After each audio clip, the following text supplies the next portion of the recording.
आम्ही एका विचारानं एका नात्यानं एकत्र आलो, तसं काही नसतं. ते सत्तेसाठी एकत्र आलेले असतात. आपापल्या लोकांना पदं मिळावीत, मलईदार खाती मिळावीत, आपला आर्थिक गल्ला पक्षाचा किंवा स्वतःचा भरावा म्हणून एकत्र येऊन हे सरकार स्थापन करतात. त्याच्यामुळे शेवटपर्यंत आधी मंत्रिपदासाठी, मग जागा वाटप, खाते वाटप, पालकमंत्रीपद.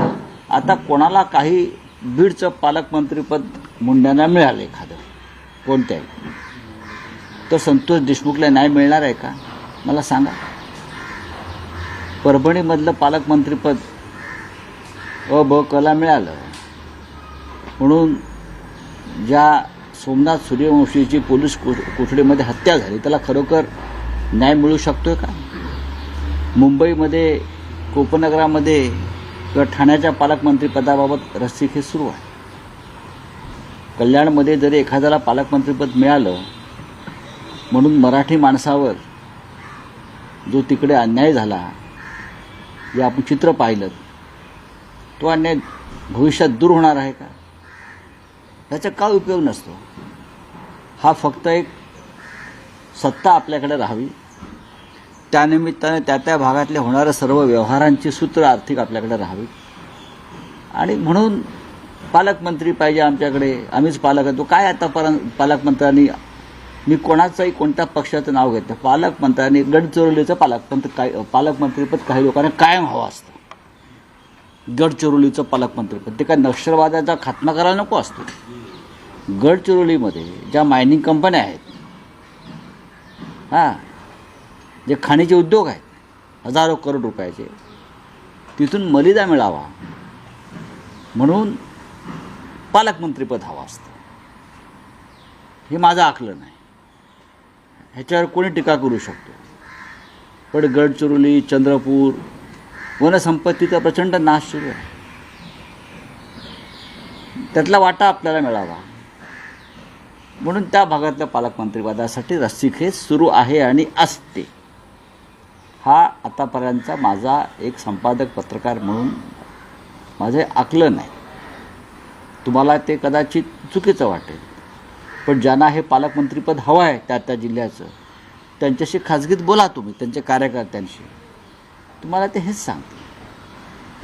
मुंबईचं पालकमंत्रीपद मिळाल्यामुळे लोढाणा किंवा अन्य कोणाला मुंबईत मराठी माणसाला घरं स्वस्त मिळणार आहेत का, मुंबईतल्या मराठी माणसावरचं पिछाट थांबणार आहे का, हे सांगावं ना. नाही होणार. बिल्डरांची धन. आता गृहनिर्माण खातं हे कोणाकडे आहे, मुख्यमंत्र्याकडे. ठीक आहे, आम्हाला घरं मिळावी म्हणजे डेप्युटी सी एमकडे आहे.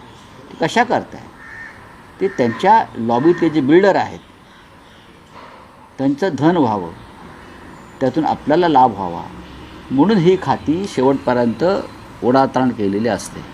मुंबईमधल्या चाळींचा प्रश्न आहे, पुनर्विकासाचा प्रश्न आहे, झोपडपट्ट्यांचा प्रश्न आहे, अनेक प्रश्न आहेत. ते सुटणार आहेत का, सोडवले जाणार आहेत का, अजिबात नाही. राऊतसाहेब, जेव्हा महायुती सरकारमध्ये मुख्यमंत्रीपद असो, खातेवाटप असो, मंत्रिमंडळ विस्तार असो, पेचाचा प्रसंग निर्माण होतो, तेव्हा नेमके उपमुख्यमंत्री एकनाथ शिंदे हे त्यांच्या गावी जातात. दरे गावी गेले आहेत विश्रांतीसाठी, विधानसभा अधिवेशनानंतर ते गेलेले आहेत. पण आता सध्या पालकमंत्रीपदाचा पेच असताना पुन्हा एकदा ते दरे या गावी गेल्यानं नाही, त्यांचा हा व्यक्तिगत प्रश्न आहे की ते गावाला जातील किंवा विश्रांतीला अन्य कुठे जातील किंवा गुवाहाटीला जातील, सुरतला जातील, गोव्याला जातील. हे त्यांचे ओळखीचे रस्ते आहेत. त्याच्यामुळे ते कोणत्या रस्त्याने कुठे आणि का गेले याचा शोध घेण्याची क्षमता आता गृहमंत्रीपद असलेल्या मुख्यमंत्र्यांकडे आहे. तर त्यांना ते शोधावं लागेल हे रहस्य काय आहे. आणि महाराष्ट्र गेली 3 वर्षे रहस्य शोधतो आहे. त्याच्यामुळे आम्हालासुद्धा इच्छा आहे की मुख्यमंत्र्यांनी एकदा हे रहस्यभेद करावा, नक्कीच करावा. राऊतसाहेब, एक विषय असा आहे की काल महाराष्ट्राने पाहिलं, दूरचित्रण आणि वाहिन्यांवर पाहिलं एक चित्र जे महाराष्ट्रात दुर्मिळ म्हणून म्हटलं तर राज ठाकरे आणि उद्धव ठाकरे एकत्र दिसणं, मग तो कौटुंबिक सोहळा का असेल. पण आता दोन्ही बाजूचे कार्यकर्ते म्हणायला लागलेले आहेत कौटुंबिक सोहळ्यात हे दोन भाऊ एकत्र असतात, तर मग राजकीय पटलावर हे दोन भाऊ कधी एकत्र दिसतील.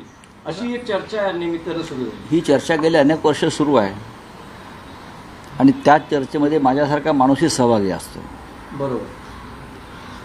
कारण मी राज ठाकरे यांच्याबरोबरसुद्धा जवळून काम केलेलं आहे.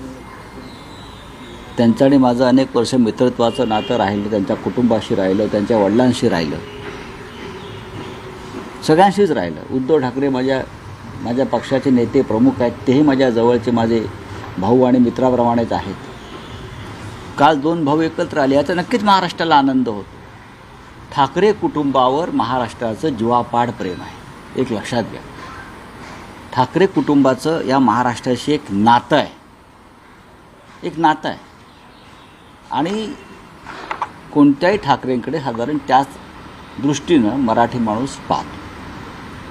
आता दोघांचे हे पक्ष वेगळे आहेत. राज ठाकरे यांनी स्वतःचा एक पक्ष स्थापन केला आहे, त्या पक्षाच्या वतीने ते भारतीय जनता पक्षाबरोबर राहून काम करतात. देवेंद्र फडणवीस, नरेंद्र मोदी, अमित शहा हे त्यांचे आयडॉल आहेत. आमच्या पक्षाचं तसं नाही. आमच्या पक्षाची भूमिका आहे की नरेंद्र मोदी, अमित शहा, देवेंद्र फडणवीस हे महाराष्ट्राचे शत्रू आहेत आणि त्यांच्याबरोबर आम्हाला काम करता येणार नाही. महाराष्ट्र लुटण्यात, मुंबई लुटण्यामध्ये, मराठी माणसावर अन्याय करण्यामध्ये, शिवसेना फोडण्यामध्ये या तिघांचं फार मोठा सहभाग आहे. अशा व्यक्तींबरोबर जाणं हे महाराष्ट्राची बेईमानी ठरेल आणि दुर्दैवानं राज ठाकरे हे अशा लोकांची भलामण करतात व त्यांच्याबरोबर राहतात. एकेकाळी भाजपबरोबर आम्ही राहिलो आहोत असा आमच्यावर आरोप होईल, नक्कीच राहिलो. तो राज ठाकरे आमच्याबरोबर होते. हे एक वैचारिक मतभेदाचे 2 वेगळे प्रवाह. कुटुंब एकच असतो. अजित पवार आणि शरद पवारही भेटतात ना, रोहित पवारही जाऊन भेटतात त्यांच्या काकांना. पंकजा मुंडे आणि कोणते आमचे धनंजय मुंडेही वेगळ्या पक्षात असतात आणि एकत्र येतात भाऊ म्हणून. ते जे कोकणातले राणे आहेत त्यांचा एक मुलगा इकडे, एक मुलगा तिकडे. एवढे कुटुंब एक असते. त्याच्यामुळे कुटुंब म्हणून एक आल्यावर सुद्धा काही महाराष्ट्राच्या दृष्टीनं काही महत्त्वाचे प्रवाह असतात, त्या प्रवाहामध्ये आम्हाला वाहत जाता येत नाही. हा सुद्धा महाराष्ट्रानं विचार केला पाहिजे. अर्थात शेवटी काय निर्णय घ्यायचा कोणी, हे उद्धव आणि राज ठाकरे हे 2 भाऊ आहेत. हे 2 भाऊ आहेत. हा निर्णय त्यांनी घ्यायचा आहे आणि त्याने घेतलेला निर्णय मला माहिती आहे की महाराष्ट्र मान्य करेल. नाही, पण राऊतसाहेब, नजीकच्या काळात उद्धव ठाकरे, राज ठाकरे हे राजकीय व्यासपीठावर युती म्हणून एकत्र दिसू शकतात का, किंवा तसे काही प्रयत्न होऊ शकतात का? कोण प्रयत्न करणार? तुम्ही म्हणतात तुम्ही दोघांचेही मित्र आणि दोघांचेही स्नेही राहिलेले. असं आहे की अनेकांचे मित्र हे असतातच एकमेकांकडे. पण माझ्या दृष्टीनं कालचा लग्न सोहळा हा काय राजकीय विषय नव्हता. हा राजकीय विषय कसा का असू शकेल? याआधीसुद्धा उद्धवजी आणि राजजी हे अनेक कार्यक्रमात एकत्र आले आहेत. परवा ताज लँडसनच्या एका कार्यक्रमात एका सोहळ्यामध्ये होते, त्याच्या आधी ते होते. त्याच्यामध्ये तुम्ही राजकीय नजरेनं सध्या पाहू नका.